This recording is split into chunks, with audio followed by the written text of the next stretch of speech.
recording, and then we can do the prayers. So again, you repeat after me.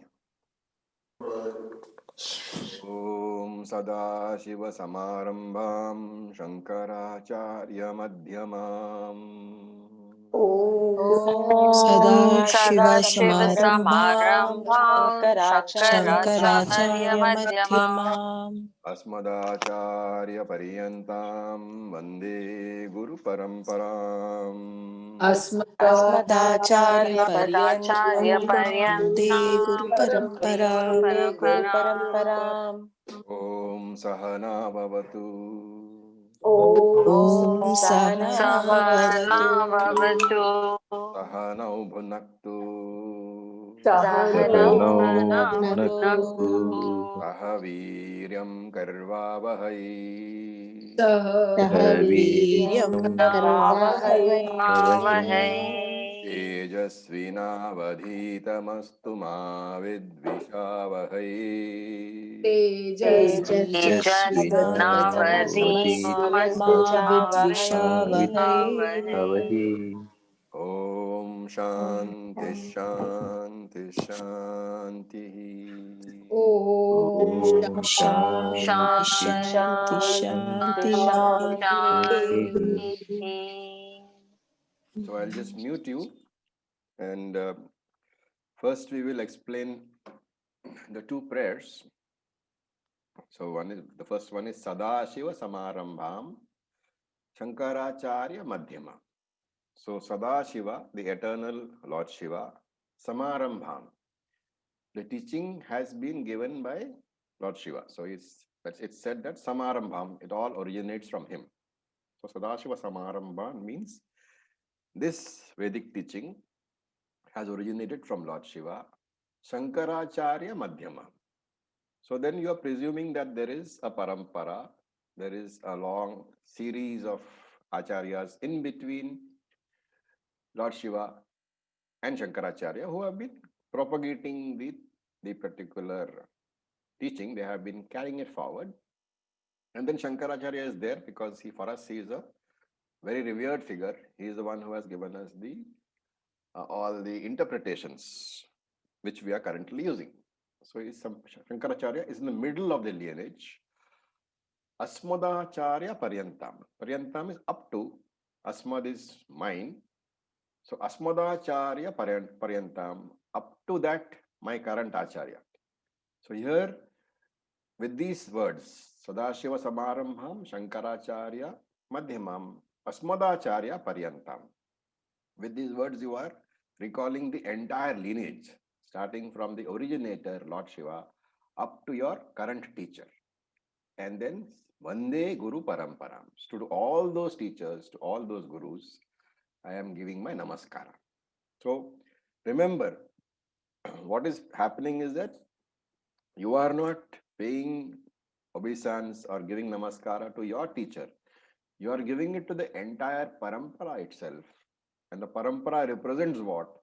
Represents only the teaching. And therefore, whenever you say I'm doing namaskara to this parampara, you are discounting the value of any individual teacher, and you are saying the entire teaching may protect me, and for that I am giving my namaskara, I am giving my worship to the teaching. Okay, so that is the first prayer which we do. Is that clear? Any questions on that? Okay. Then we look at the second one which we do. This is it's a Shanti mantra. It's from the Yajurveda. It appears in many of the Upanishads. So it goes Om Sahana Vavatu Saha Nau Bhunaktu Saha Viryam Karvavahai Tejasvina Vadhitamastu Ma Vid Vishavahai. Om Shanti Shanti Shanti.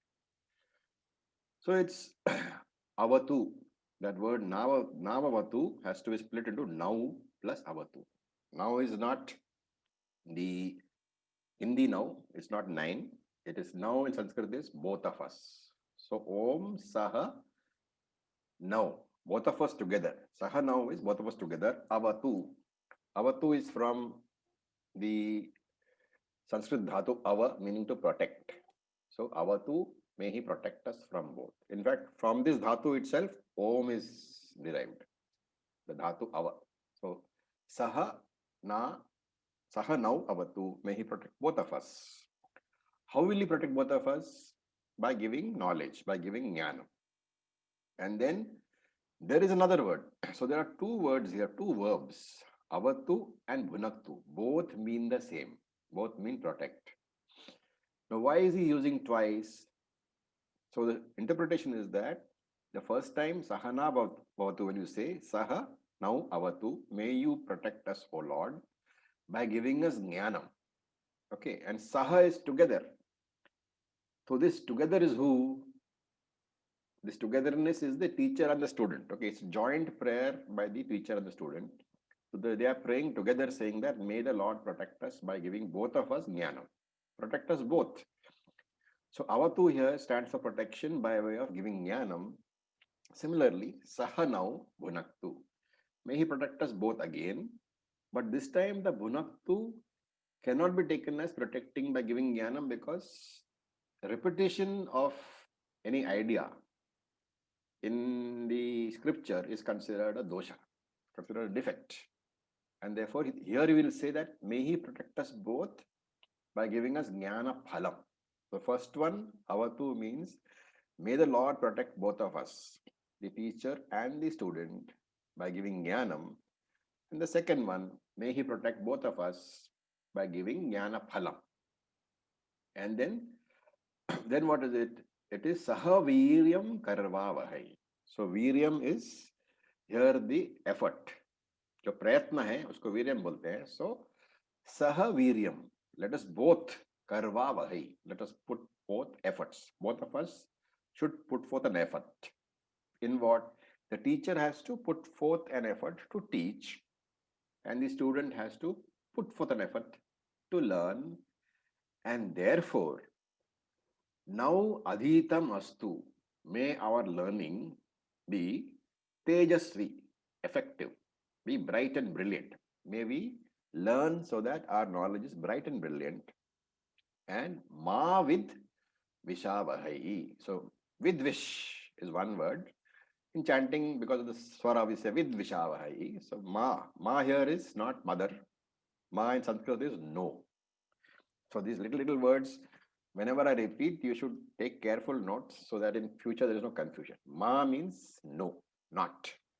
So ma vid vishai. Vidvish means to be hostile to the other, to be angry or to be hostile or to disrespect.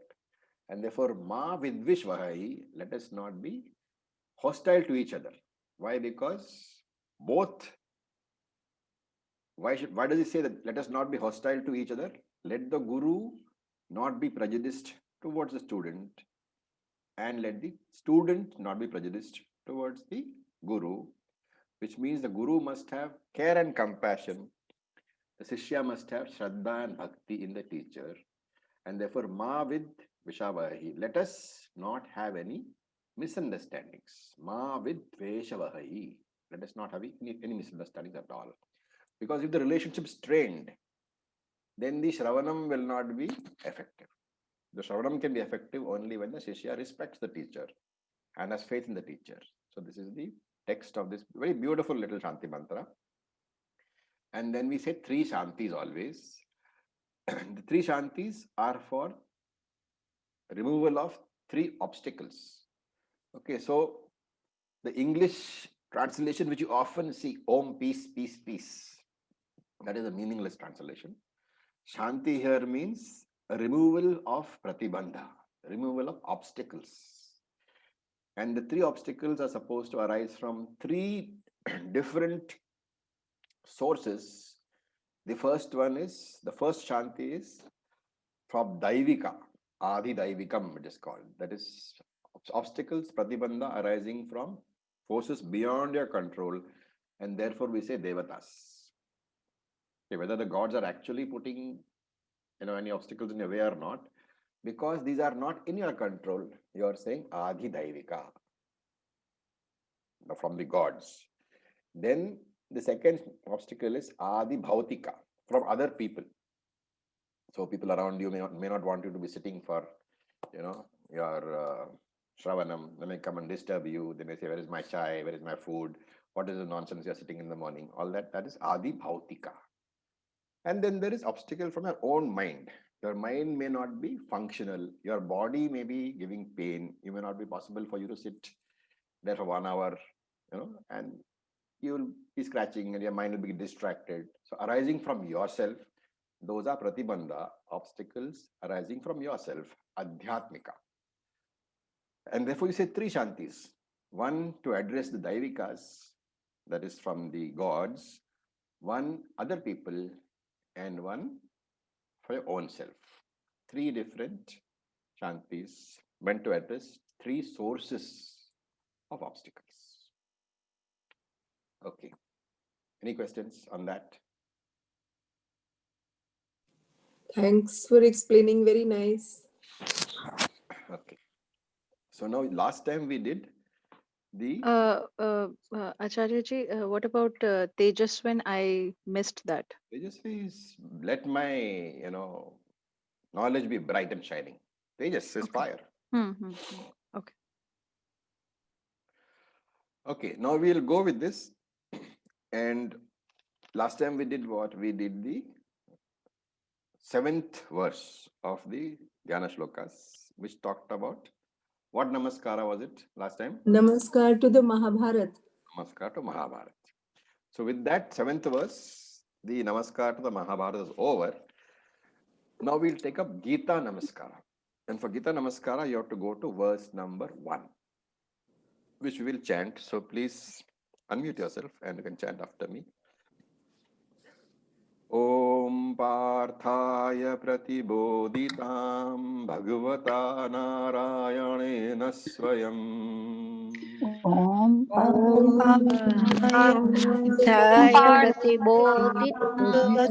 Narayana Swayam Narayena Swayam Vyasena Gratitam Purana Munina Vyasena Gratitam Purana Vyasena Gratitam Mahabharatam Advaitam Amritavarshinim Bhagavatim Ashtadashabhyayinim Advaitamritavarshiniim Bhagavatim Ashtadashaധ്യായിनीम् Amba Tvam Anusandadhami Bhagavad Gite Bhavadveshini Amba Tvam Anusandhami Bhagavate Bhavadveshini. Okay, now I'm muting you all, and if you need to ask, please wait till I stop, then ask. I mean, stop meaning not finally at the end of the day, but stop for something. I finish explaining one line or something. When I stop, then at that point of time, you just unmute yourself, ask the question. Okay. So I don't want to convert this into a typical, Shravanam, which is normally non-stop. You finish the Shravanam, then only you ask questions. But so what we'll do is, because it's experience that people forget what they have asked and therefore what they want to ask. Therefore, we say anytime you want to ask, you stop. Just wait for a small pause and then you ask. Okay, now look at the words. There is in the 4th line, Amba, right? Amba is mother in Sanskrit. So, hey Ambe, oh mother. What sort of mother? What is the significance of the mother? The mother is one who nourishes us. And your worldly mother, how does she nourish you? She nourishes you by giving you food. So your physical personality is being nourished. But this Amba is the Bhagavad Gita mother. And this Gita mother will not give you physical food, but she will give you spiritual food. So while your worldly mother nourishes your physical frame, your physical personality, your physical body, this Gita mother gives you the wisdom of the food of wisdom. The food of knowledge she gives you. And with that knowledge, she nourishes your inner personality. Okay. Now, normally, any mother will know what type of food should be given when. And those of your mothers, you will know that in the beginning stages, when the child is small, you give liquid and then you give semi-solid, and thereafter you give solid food, all at the right time. The right time, the right food should be given at the right time. If you give solid food in the very beginning stages, there will be only indigestion and the child will not get nutrition. So all this the mother knows, and accordingly, she, in giving out the food, she gives only appropriate food at appropriate times. Then this mother does out of compassion and out of love for the child. Similarly, this Gita mother, Ambe, the Ambe mother, she gives you what you need in stages. So in the beginning, she gives you karma yoga. In the middle, after some time, when you're slightly grown up and more mature, she gives you upasana yoga. And then when you're really mature, she gives you jnana yoga. Just like the baby gets food when sufficiently grown up.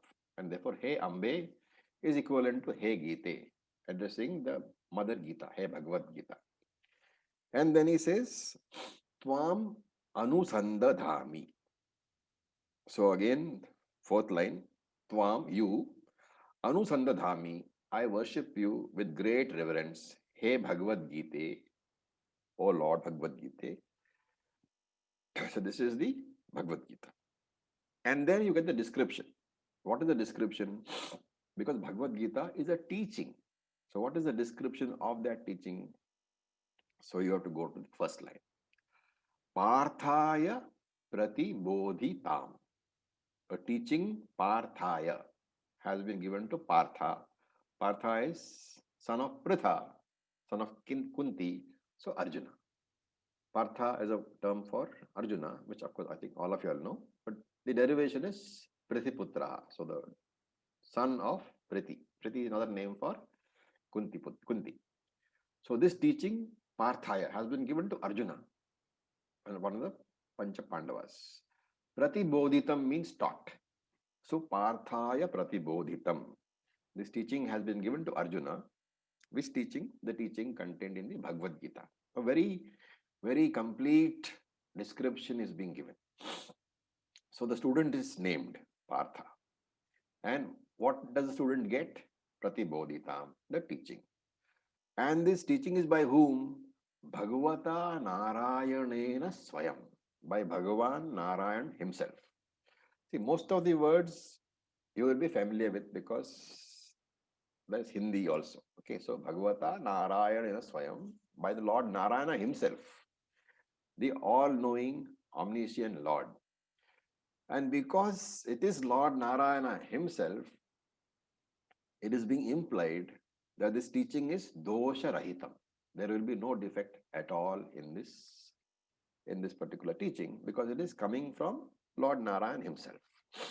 And this teaching has blessed us all, has blessed every human being from Anadi Kalam, from beginningless time. And it is blessing us even now. And for those who have been in this teaching for some time, year, couple of years, they will vouch for the fact that the benefit they get from Gita teaching is very, very tangible. So the teaching is a great blessing for all of us. Then it says, compiled by whom? Remember, the teaching doesn't originate.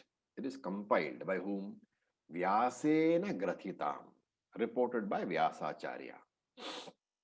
Okay, now there are people who say that Vyasacharya is also supposed to be an avatar of Lord Vishnu. But anyway, we will not go into that. But if you are saying that he's an avatar, or at least he was a very, very knowledgeable saint, and therefore the reporting will also be correct. So Vishnu, Narayana, has taught properly, defectless, without any defect at all. And the reporting is also dosha rahitam. The reporting is also without any defect. Therefore, Lord Vishnu, Lord Narayana has taught without any defect. Vyasacharya has reported without any defect. And who is this Vyasacharya? Purana Munina, a very, very experienced rishi and Purana Muni. So Purana Muni can be taken as old Muni, or it can be taken as the Vyasacharya who gave us the Puranas. So Vyasacharya is supposed to be the one who gave us all the Puranas, like Bhagavata Puranam and all that. And there are some 18 Puranas. So Vyasacharya is supposed to be the one who has compiled all that. Okay. And this Bhagavad Gita, which he has compiled, where will I find it? So even the pointer is being given. Madhye Mahabharata. It is found in the middle of the text called the Mahabharata. And if you look at, of course, it's very, very difficult to find one, book of Mahabharata, but there are some PDF files which can contain the whole thing. And if you look at that, you will see that the Bhagavad Gita occurs in one chapter called, or a book, Parva it is called Shanti Parva. So that is the play, and that book is roughly in the middle of the Mahabharata. So when Arjuna faces a crisis, all his knowledge, all his strength, all the divine arrows that he has, they fail him. They do not help him. And therefore, Krishna gives this teaching. So, Madhya Mahabharatam, if you are a newcomer and you don't know where to find the Bhagavad Gita, you have to simply go to the Mahabharata and look in Shanti Parva. And he points out it is in the middle also. You have to look roughly at the middle of Shanti Parva. You will find it. Okay. And what is this context? The context of the Bhagavad Gita. So then look at the third line.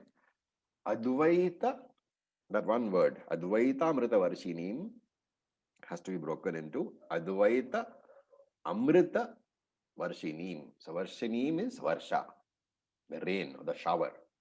So Advaita Amrita Varshinim, it rains down Advaita Amritvam, the nectar, the wisdom of Advaita. And it can also be said that Amrita here refers to the Amrita of the Puranas, which means that which gives immortality.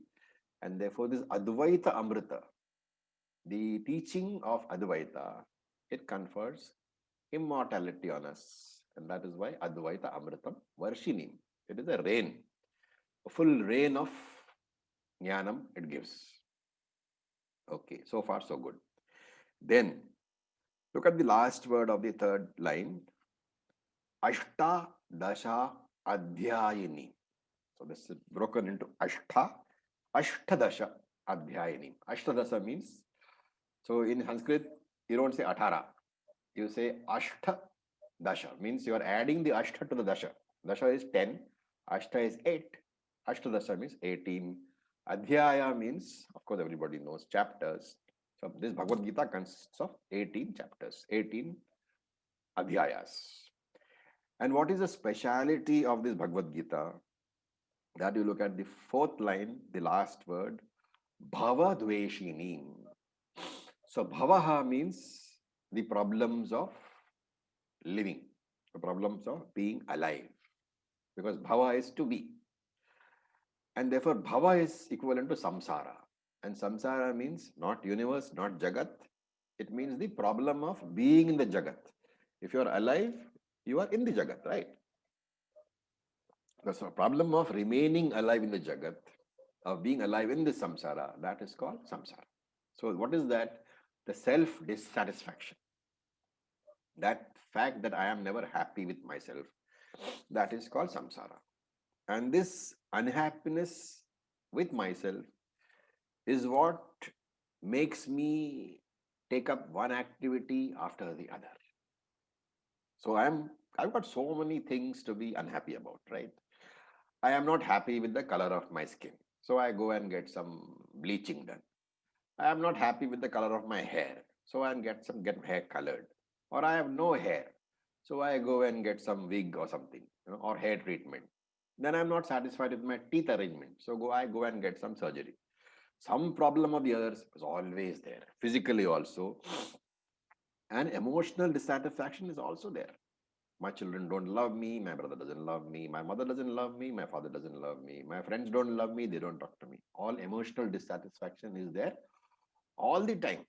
And how many times you hear people say, Itna sara maine ki abhi bhi kuch, they don't have any respect for me at all. I have done so much for them. So all these tons and tons, kilos and kilos of dissatisfaction which you have, you put them all together in a basket, and that basket is called what? Samsara. And what is moksha? Moksha is the destruction of that basket. If I throw away the samsara basket, which means what? I am throwing away all dissatisfaction with myself, which means what? I am totally satisfied with myself as I am. I don't need to change. I don't want to change. And that satisfaction with myself as I am is called Purnatvam in Sanskrit. Purna means full or complete. Purnatvam is the status of being complete. Purnaha. That status of fulfillment is called moksha. And Bhagavad Gita is Bhava Dveshini. Dveshi means the enemy. So Bhava Dveshi means destroyer of Bhava. Bhava, as I said, is equivalent to samsara. And therefore Bhava Dveshi means the enemy who destroys samsara. And such a Bhagavad Gita, what do? Anusandadhami. I meditate upon this Bhagavad Gita before I start the study. Okay. We will continue with Gita Namaskaram. So as I said, these verses are not in chronological order. They come up and down. So after 1, we have to go to 4, verse number 4. Raviji, this line which was there, which was that this teaching has blessed us humankind from which line was it exactly in the verse 1? Like from it. It's an explanation, right? I'm not saying it is the line wise. I'm not giving you a line wise thing. Line wise thing is the translation. Okay. So words are explained, and the exact meaning of the words are explained, and then I'm giving you the commentary on it. So don't look for line wise translations. That you can find in any book. Yeah. Acharya ji. Yes, boliye. Can you explain Advaita? Advaita is no Dvaita. Dvaita means I am there and everybody else is there. Advaita means only I am there. Non-duality is called Advaita. Whenever you see somebody else, that is Dvaitam. When you see everybody as yourself, that is Advaita. And that is what Gita teaches. Ultimately, there is only you as the Lord. Everybody is the Lord, and therefore there is only you as the Lord. That is Advaita. Acharya? Yeah. This last word, Bhav Dveshinim, how do you break it? Bhava Dveshinim. Okay, so Samsara. Dveshi is the enemy. Bhava Dveshi is enemy of samsara. Oh, the destroyer. Somebody. One who destroys samsara is Bhava Dveshi. And what is meant by Anusandadhami? Meditate upon. Tvam. Okay. Tvam is you, that is Mother Gita. I meditate. Anusandadhami, I meditate upon. And the word Anu is very important. I meditate upon you in the way in which Shastra says. Anu is following the Shastra. Acharya ji, you said that I should be happy with myself and I should not change. So what if I am happy internally, but I am the cause of sufferance for others? In that case also I should be happy. You can never be the cause of suffering for others. They are their own cause. That's what it means. Nobody can cause somebody else to suffer. You're talking about mental suffering. Your mental suffering is a choice which you make. Okay. So those will all come in great detail. Let's not go into those kind of details right now. Okay. Anybody else? Okay. So look at verse number 4 and we will just chant. Sarvopanishado gavo. Sarvopanishado gavo. Dogda Gopal Nandana. Dogda Gopal Nandana. Partho Vatsa Sudir Bhokta.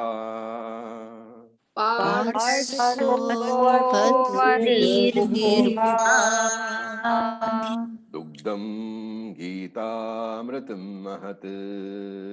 दुग्धं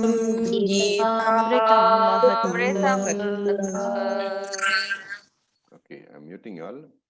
Remember, it is not Dugadam. Okay, it's a half ga. Dugdham. Okay, now look at the words. Sarva Upanishadaha Gavaha. So the first three words, Sarvo Upanishado Gavo, has to be broken as Sarva Upanishadaha Gavaha. You can add Bhavanti, which means is or are. So all Upanishads are cows. Okay, Gava is cow. Sarva Upanishada Gavaha Bhavanti. All the Upanishads are the cows. And what do you get from cows? Milk.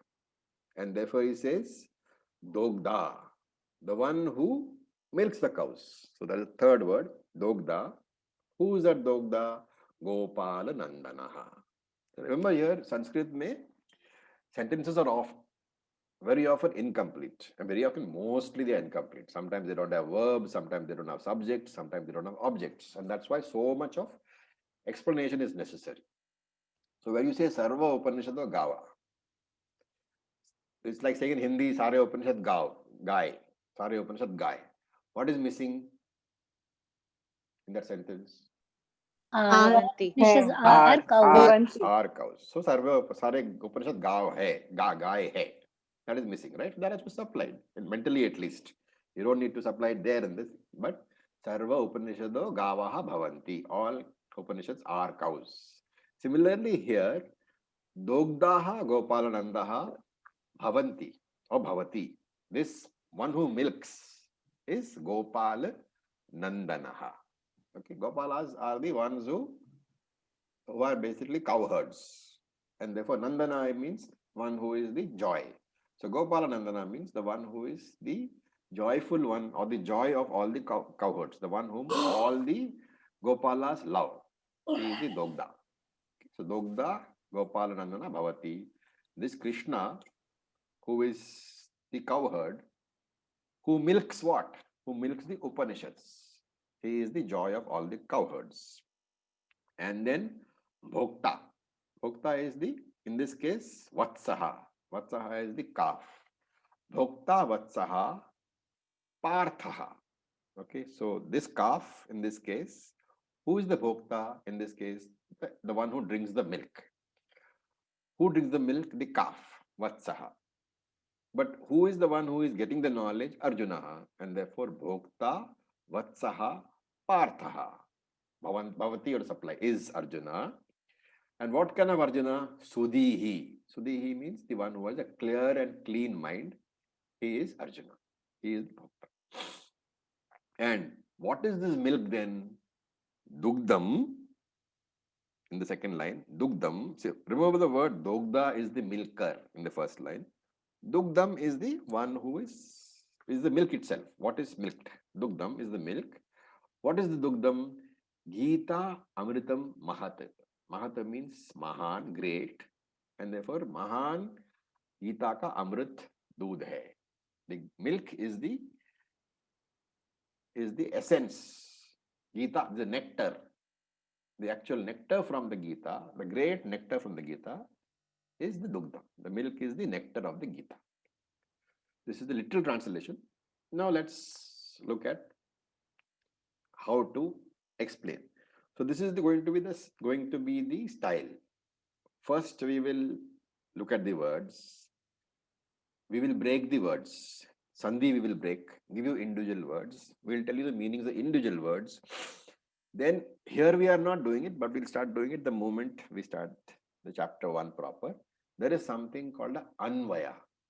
So you will realize very soon that all these lines, they are in chanda, they are in poetry form. And in Sanskrit, there is no definite place for subject and object. Okay, this is a very important thing to remember. In Sanskrit, there is no defined place for subject and object. What defines a subject is what? Anybody knows? How do you get at what is the subject and what is the object in the Sanskrit sentence? The subject is the doer, one who is performing the, So or that the saint. is the normal English translation, right? You are saying, let us say, Ram eats fruits. Ram phal khata hai. What is subject? Ram. Right? What is the object? Phal Phal, Phal. What is verb? khata khata. hai. So Ram phal khata hai. There is a subject, there's an object, there's a verb. Now there is a structure for Hindi. The subject has to come first, and the verb, of course, can be either way. But subject is there, then verb, object, right? But if you say phal Ram khata hai, it makes no sense at all, right? Now, in Sanskrit, the same sentence will be Ramaha phalam khadati. Ram, that visarga there, Ramaha. That visarga indicates that Ram is the subject. That is called Prathama Vibhakti, the first case, the nominative case. Then there is the object case, that is Dvitiya Vibhakti, that is indicated by the suffix, that by the ending, case ending of the fruit, phalam. So phalam is the second one. Phalam indicates it's an object. And of course, khadati is the verb. Now the beauty of Sanskrit is that whether you write Ramaha phalam khadati, or phalam Ramaha khadati, or khadati Ramaha phalam, the meaning of the sentence does not change. Why? Because it is the case ending visarga, Ramaha, which indicates that Rama is a subject. It is a case ending phalam, which indicates that phalam is the object. And therefore, you can mix up all this in any manner you want. The meaning of the sentence does not change. Grammatically, it is correct. Unlike in English, unlike in Hindi. So this you remember, because of this structure, you will find that when we look at the verses, the words will be not in the order of a sentence. They will be all mixed up. That is a poetry form. They are mixed up because to match the chanda, to match the metric of the particular verse. Okay. And therefore, what will happen is that once the meanings are given, you have to rearrange the whole thing into prose form. That is called anvaya. Okay. Now, for example, when we'll give you one of these when we come across. Okay. Now, so in this case, what has happened? We have said that sarva. If you want to arrange this into prose form, sarva upanishadaha gavaha bhavati. Bhavati. Dogda gopala nandanaha bhavati. Parthaha vatsaha sudhihi bhokta bhavati. Duktam gita amritam mahad bhavati. Okay, so you are giving the prose formation. Here it is more or less the same. But in other places, you will find it's completely different. So our structure will be this. We look at the words, we give the meanings, we give this prose formation, which is called anvaya, and then there will be a commentary. The meaning and the prose formation and all that is okay. You'll find that in most books. But most books don't give the commentary in the way we do, because we give the commentary from Shankaracharya's writings. So that's why it's important. Okay. Having said that, so we are talking about the Gita. What is the Gita? This Gita is the teaching, is not an independent teaching. Krishna says that several times in the Gita itself, that this is borrowed teaching. Borrowed from where? Borrowed from the Veda itself. The end portion of the Vedas, which you call as Veda Anta. Okay, now if you have been exposed to English literature, you will find Vedanta being referred to in many, very humorous ways, like end of knowledge. So Ved is from the word vid, which means knowledge. And therefore some people say Vedanta means end of knowledge, which is not correct. Vedanta is simply a locational pointer. It says that जो Upanishad है, वो आपको वेद के अंत में मिलेगा. When you're looking for Upanishad, look at the end part of the Vedas. That is why it's called Veda Anta. Simply because Upanishad is found in the closing portion of each Veda. That's what the term Upanishad or Veda Anta means. And this last portion is called Upanishads. And this Upanishads is Jnana Kanda. It gives us Atma Jnanam. And Bhagavad Gita is basically a extraction from the Upanishads. So it is the essence of Vedanta. Bhagavad Gita is not part of Upanishads. It is part of the Mahabharata. But what is taught here is what has already been taught in the Upanishads. And all that is there in the Upanishad has been extracted into Bhagavad Gita. And therefore it can be taken as what has been culled out, what has been pulled out from the Upanishads. Therefore the author gives this analogy. He compares the Veda to a cow and he compares the milk to the nectar of the Vedas. So Sarva Upanishadaha, all Upanishads belong to various Vedas. So you have either Rig Veda, Yajur Veda, Sama Veda, Atharvana Veda. Yajur Veda itself has two classifications, Krishna Veda, Krishna Yajur Veda, Shukla Yajur Veda, and so on and so forth. But all of them have the final portion, which is called the Upanishads. And here the author is saying that they are all like cows. And why do they say that? Because Krishna was an expert cowherd. We know that Krishna was a person who knew how to handle cows. And therefore, this particular verse also talks of Krishna as a cow. And that is why the Upanishad is called the cow. So Krishna knows how to handle the Upanishadic cows. And therefore, what does a cowherd do? He milks the cows. And this Krishna is Gopala Nandanaha, son of Gopala, can be taken as that, or the cowherd boy. And he's milked the cows. Milking here is symbolic, meaning that the essence of the Upanishad has been extracted by Lord Krishna and presented in the form of the Bhagavad Gita. Okay. Now, when the milk is taken out of the cow, normally, of course, nowadays it's different, the milk comes to us. But in the old days, the milk was first given to the calf for whom the milk is meant. Only if there is excess milk, it was used by the family, right? So that is the theory, that first the rightful owner has to get the milk. The rightful owner is the cow, is a calf over here. And here, who is the calf? Parthaha. He is Parthaha Vatsaha. He is like the calf and he is in front of Krishna. And Krishna is milking the Upanishadic cow and giving it to Arjuna in the form of knowledge. And what is this milk? Gita Amritam Eva Dugdham. The nectar of the Bhagavad Gita, the teaching of the Bhagavad Gita is the milk. Okay, so with these two verses, Gita Namaskaram is over. Okay, any questions? Acharya, Yeah. can I ask a question about verse 1? Yes. So you said Anusandhami, एक word आपने बोला था. Anusandadhami. Sandadhami. Yeah. So Meditate. what was the significance of Anu? You said something. Anu is normally taken as following something. So there's a worship you are doing, you're worshipping by following the Vedas, by following the scripture. The scripture always tells you a way of worshipping, and that is what is not normal worship, you know. Scripture says this is the way to worship, and that is how you will worship. So Okay. Anu literally means to follow.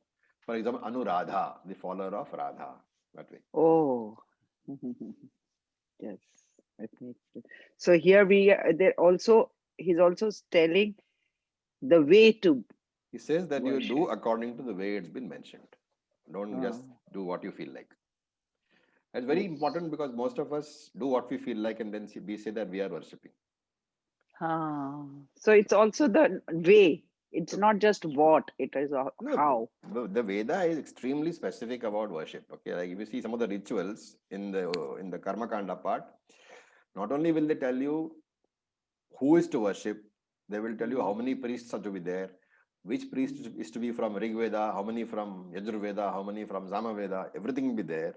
It will tell you where the bricks are to be brought from, what kind of mud is to be used in the bricks, how the bricks are to be baked, in what formation they are to be kept. The rituals are extremely exhaustive. So if you are following rituals, you have to follow it exactly as the Veda says, or else it is pointless. Or else you can just say, I'm doing it. You know, but most of us don't know what the Veda says, right? That's the problem. Thank you. Okay, now we look at the third namaskara. So we had said there were 4 namaskaras. One is Mahabharata namaskara, it's over. Krishna namaskara is over. And now is Vyasa namaskara. So we look at verse number 2 and we'll chant. Please unmute yourself. Namostute Vyasa Vishala Buddhe. Namostute Vyasa Vishala Buddhe. Ullar Vinda Yatapatra Netra.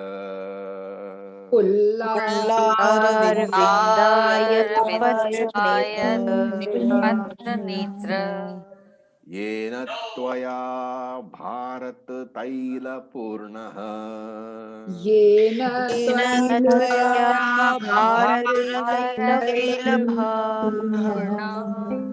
Prajvalito Jnanamayah Pradipaha.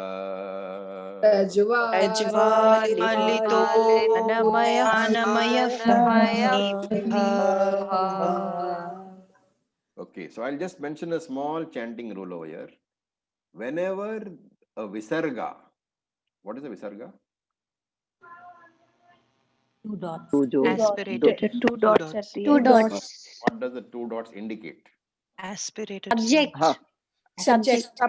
That is fine, but that is for the Prathama Vibhakti, that is fine, grammar part. But in grammar, in chanting, the 2 dots indicate that Aspirated. the outflow of the air has to be there. Okay, like Prajval, Purnaha. Purna with the dot means Purnaha. So that is what is to be remembered. And wherever the 2 dots, the visarga is followed by pavarga, that is pa, pra, pa, all those things. The visarga is not pronounced, it turns into pa. Okay, so this is not Jnanamaya Pradipaha because it is visarga is being pronounced followed by Pradipaha. Now look at the other one, Bharat Taila Purna, the earlier one. We have broken that into Yena Tvaya Bharat Taila Purnaha. So we ended the sentence there.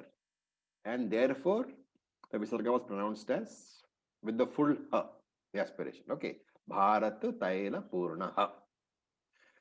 But here, Jnana Mayaha is not the end of the sentence. It's followed by pra actually, pa varga only. So Jnana Mayaf Pradipaha. It is Prajvalito Jnana Mayaf Pradipaha. So you have to remember this one chanting. Those of you are in the chanting classes will get it automatically after a few repetitions. But just remember that wherever this visarga is there, it turns into the half of the next letter. There are some exceptions also, which we will explain I will explain only as when it comes. For a proper explanation, you should probably have one complete comprehensive explanation. We have done some chanting rules classes. And if anybody has not got that, I suggest you ask in the chanting group. Tanmay will send you the class which she did. Okay, that contains all the chanting rules. It's necessary to understand because we are learning traditionally. And therefore, it's not enough to say that I will do what I want. Traditionally means anu. You have to do what tradition requires you to do. You have to follow the tradition. Okay. Having said that, look at the first word itself. That's that S over there between Namo and half Sa. What is it called? Pluta. No. No. Avagraha. Avagraha. What does the avagraha do? Drop the Ends the Prolongs the prolongs sound. the previous sound. No. Drop the Drop It the represents the Drop the drop You the. look at the word itself. Avagraha. Ka grahanam. You don't have to remember anything Sanskrit. It is very clearly self-explicit. Ka grahanam. What is grahanam? Eclipse or eating up. Right? So ka grahanam is avagraha. And therefore avagraha means the is dropped. When is the dropped? During chanting. So namostu te. It is namostu te. But actually when you break it, that namo is because of the sandhi. Because Sandhi has been combined with the a, that is Hmm. why it becomes O. Visarga has been combined with a, that's why it becomes O. When you break it up, it becomes Namaha plus Te plus Astu. The Te is at the end, okay, not Namaha, and there's Te at the end. So if you're breaking it up, it becomes Namaha Astu Te, which you can rewrite as Namaha Te Astu. So that avagraha is very important to remember. Whenever there's an avagraha, when the sandhi is broken, the alphabet A, the akara is added in front of the other word. So stu becomes astu. And the namo becomes namaha. So namaha astu te, which we rewrite as namaha te astu. Is that clear? Any doubts? A little bit of Sanskrit will be there. I am trying not to convert it into a full Sanskrit session, but little bit of Sanskrit will be there, because without that, it doesn't make sense at all. Akagrahanam. Okay, right. Now let me just mute all again. So te of Sanskrit is different from te of Hindi. So this te in Sanskrit means you. Tum is equal to te. So namaha te astu. Astu means it's there. Namaha is salutation. So namaste. That is how namaste comes. Namaha te is combined, it becomes namaste. If you look at the first word, it is namostu, right? So you combine those two, it can be namaste also. If it is, you're combining namaha plus te, it becomes namaste. Here, because it is combining as namaha plus astu, it is namostu. Slight difference. Supposing you are combining with the third word, which is te, then it is namaste. Okay. So namaha te astu, my salutations are to you. I give you my salutations. I give you my namaskara. That is what it means. Whom do I give namaskara? Vyasaha Vishala Buddhe. Hey Vyasacharya, whose buddhi is Vishala, who's got a very vast, brilliant mind. I give you my namaskara. And then he gives a very beautiful little, compound word. Fulla Arvind Yata Patra Netra. Okay. Now this is a complex or compound word, and such compound words, when you want to understand, sometimes it's useful to start from the right, like reading Urdu. So look at the words. The last word is what? Netra. What does netra mean? Eyes. Eyes. Eyes. Then you look at it, it comes patra. What is patra? Letter. पंखुड़ियाँ कमल के पत्र की तरह eyes हैं जिनकी. Yes. So it is definitely not letter. Okay. Patra here has to be contextual. Patra means the petals. And fulla. Yata patra netra, whose eyes are like yata. Like what? Pulla arvinda. What is a pulla arvinda? Full bloomed. Full bloomed. Full bloomed lotus. So that one Yeah. complex word is yata patra netra pulla arvindaha. Ones whose eyes are beautiful like a fully bloomed lotus. Another one complex word. Okay. Then what has happened? Pradipaha Jnanamayaha. That lamp of knowledge. That Pradipa of Jnanam. That lamp. And here Jnanamayaha. The word Mayaha means in the form of. Product of. So Pradipa Jnanamaya is that lamp which is itself in the form of Jnanam. Rather than saying lamp of Jnanam, he is saying the lamp itself is in the form of the Jnanam. And what is that lamp full of? Bharata Taila Purnaha. Again, read from the right. Purnaha means full. Tailaha means tail, oil. Oil. Bharata means Mahabharata. It is full of the oil of the Mahabharata. That lamp. Okay, oil is the essence. So the lamp is the filled with the essence of Mahabharata. What has happened to the lamp? Prajvalitaha. You have lighted the lamp. Who has lighted? Yena Tvaya. By you, that lamp has been lighted. So you will realize that, trying to convert it straight into Hindi or straight into English sequentially, word-wise, will not be possible. So after the what they call word breakup is over, you will have to rephrase it in your own language. And here it is, O Vyasacharya, who has a great mind, whose eyes are as large and beautiful as the petals of the full-blown lotus. My salutations be to you, because you have lighted the lamp of wisdom, the lamp which is in the form of wisdom, and that lamp which is filled with the oil of the Mahabharata. Okay, so when he says, Hey Vyasa Vishala Buddhe, he is addressing Vyasacharya.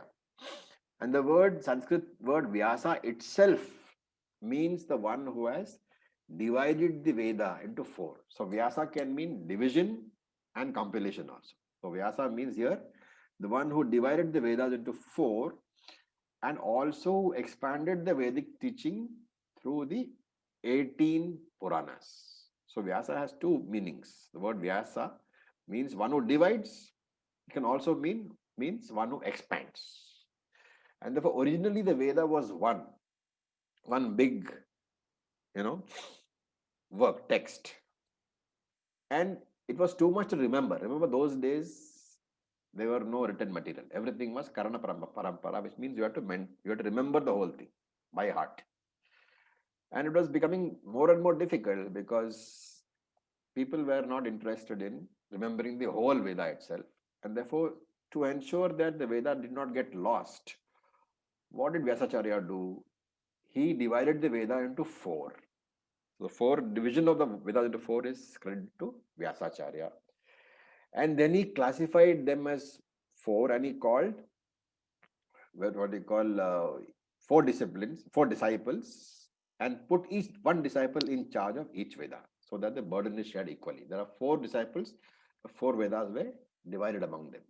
Because he has done this division, he is called Vyasa the divider. And not only that, he knew that the Veda itself was very complex, abstruse, and very, very curt in nature. It was very, very difficult to understand Veda unless there's a lot of what you call explanations. Most people don't understand the Veda because it's very oddly worded. It requires a lot of grammatical knowledge, a lot of understanding, and therefore he decided that for the majority of people, the Veda is not going to do the job, and therefore I have to convert this into a more understandable text. And therefore the same teachings he gave in the form of stories. And those stories were divided into 18 different Puranas. All the Puranas are the stories. Therefore, what did he do here? First, he divided into 4, and then he expanded the Veda into 18 Puranas. So here is Vyasacharya, the expander.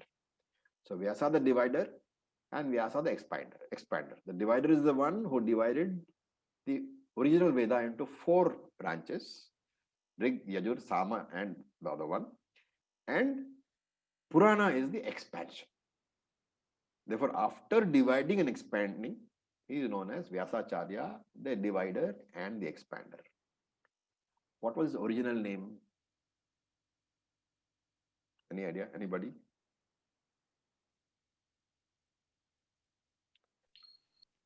So his original name was Krishna Dvaipayana. What Krishna was, why Krishna? Because he was dark. Okay, if you remember, Draupadi was called Krishna. Krishna means dark, not black. Okay, so sometimes you will find some foreign authors who have written a book called Dark Veda, Dark Yajurveda. What he means is, or Black Yajurveda. What he means is Krishna Yajurveda.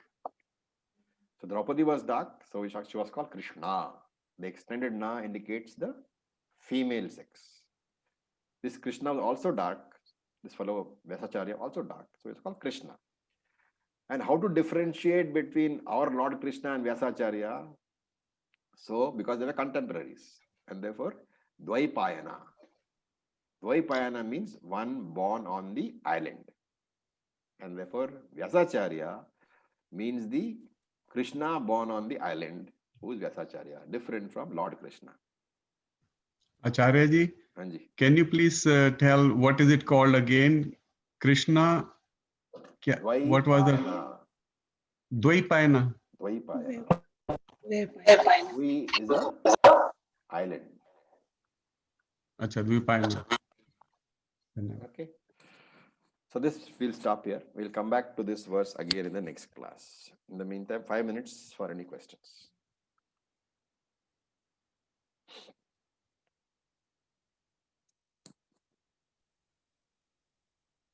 No questions? Then we can stop.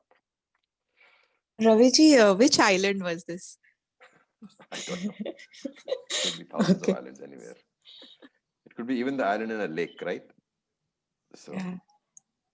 all right.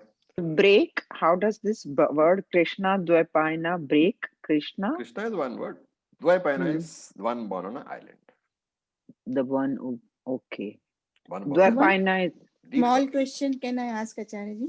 Yeah. In this verse, Vyas is subject and Visarga has not been added. Yeah, it's not always added.